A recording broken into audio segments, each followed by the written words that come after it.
Hi, my name is Bryan Sheppard, and I'm 45 years old. I was born and raised in South Kansas City in the Marble community. Both parents worked. They made sure we had clothes on our back and food in our stomach and a roof over our head. I was the youngest of three, two sisters, Glennis and Katie. Glennis is the eldest. So I was the youngest. I was a spoiled little brat. The shell that I've drawn around myself it has the inside and the outside. The inside is the good things, and the outside is to keep the negativity off me as best as possible. There's a lot of negative energy in the system, and you can actually feel it when you hear the term people talking about the tension. That you can feel that in prison all the time. So I built the shell around myself to block out the things that I've witnessed and been through. This is what the outside represents, is keeping it all out, keeping the haters away from me. Why did I draw the dream catcher in the pipe? To represent my native heritage, my spirituality. Well, the dream catcher is just, it is a symbol, catching all the good dreams and letting all the bad ones go through. And the pipe is when you pray, the smoke goes into your body, and then when you exhale it, it goes up and takes your prayers with it. I've seen how the spirituality of the Native American community has helped me to give me strength, to help me cope, to stay focused. Yeah, both my parents actually went above and beyond. My dad would just let my mom do it. My mom was always spoiling me because I was the youngest of the three. I've always liked teddy bears, so my mom made me teddy bear cake for my birthday one time, and then she made me an R2-D2 cake for another time. That represents the love that my mom has always given me. She's always showed me love. It's never ending. If I asked for it, usually I got it. I mean, it's not like you can't see that my mom went out and bought me a ghetto blaster for Christmas because that's what I wanted, to be part of the in crowd in school. All the rich kids had ghetto blasters in school, and that's what I wanted. I didn't want anything else but a ghetto blaster, so I got my ghetto blaster on top of clothes, a new bicycle. In elementary school, they had tryouts for the band, and I just took a liking to the saxophone. So she told my dad she was buying me a saxophone. And she went to the store and bought me a brand new saxophone. And she paid that saxophone off, and I played it for like 3 years. I played in some concerts with it. My mom come to the concert, take off from work, come to the school and watch me play. Well, I drew a four-wheel drive like this and painted it like first grade or second grade. I think my mom kept that forever. Well, my mom and dad's friends all had four-wheel drives, and when we moved into the neighborhood right there in Marlboro, my mom wanted a Bronco. So, we're living barely above property, if that. My dad wanted to please my mom, so he went out and found the Bronco that she wanted and bought it for her. And then not too long after that is when my dad got his four-wheel drive, and then it was on from there. We'd go out all the time on the weekends, just four-wheeling in the woods. They'd be all drunk, and us kids would be sitting there watching, screaming as they're trying to climb some hill or whatever. So it was a lot of fun watching them four-wheel.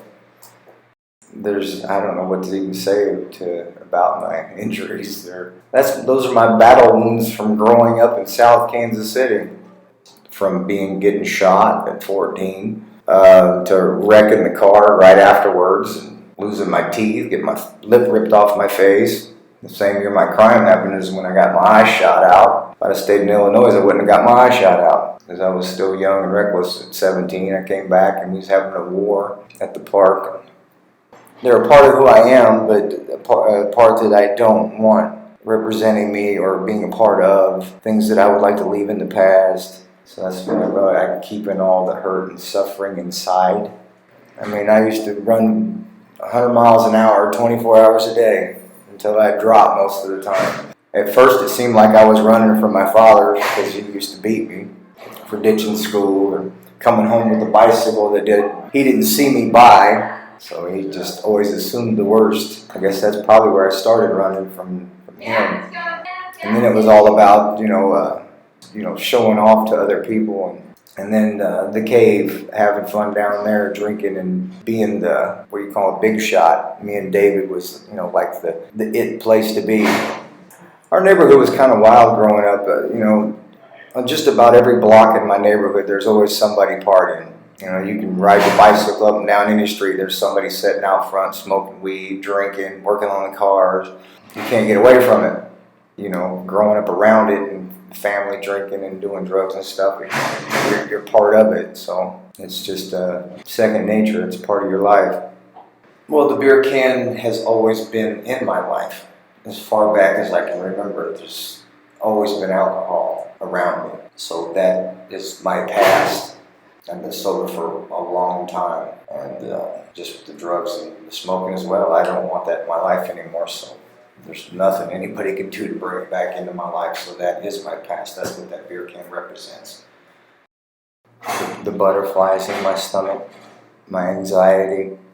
Well, with the hope and the anticipation and not knowing my future, having all these plans, not knowing the outcome, that's one of the biggest blessings I have of being able to stay sane and think about the positive parts of my life is my support system. Well, I know that the unconditional thing is a true story because, Mom and Dad have both been there this whole time. Support with money, letters, cards, they're always there when I call. They come to visit. They've traveled, to Colorado, to Kentucky, all the way to Jeff City to come see me. Every place I've pretty much been at, they've traveled there. Mom's been a rock through this whole thing. She's never given up on me. Even in prison, you get 300 minutes a month, and I spend the majority of that calling her because she's not going to be here much longer. You only have one mom. I'm going to show her as much love as I can. You said her name, my daughter Ashley. I'm very proud of that girl, and now she's a beautiful woman with 2 kids and a nice house and a very nice husband. Couldn't ask for a better daughter. She's real nurturing. She babysits kids and stuff, and she keeps telling me that she would help take care of me if I get out. I come stay with her. But I wouldn't want to interrupt her life. She has a real good life, and I wouldn't want to interrupt that. There's nothing I wouldn't do to make her, want to make her proud when I get out of here. Because of, the actual innocence of my case, it's brought a lot of other people with attorneys, investigators, and then eventually it was Patrick O'Connor. And he's taking me on kind of like, one of his kids. Walk out of here, he's going to make sure that I'm able to start a life out there. Well, that's where you feel the love at. You feel the love from the people that support you. Patrick has been supporting all of us for so long, you can't help but care for that man. And because of that, I'm able to share my love and care for others as well. I've never had a legal team like I have now. You guys have done more than all my attorneys combined. It's overwhelming to know that you have that support when so many people don't have it.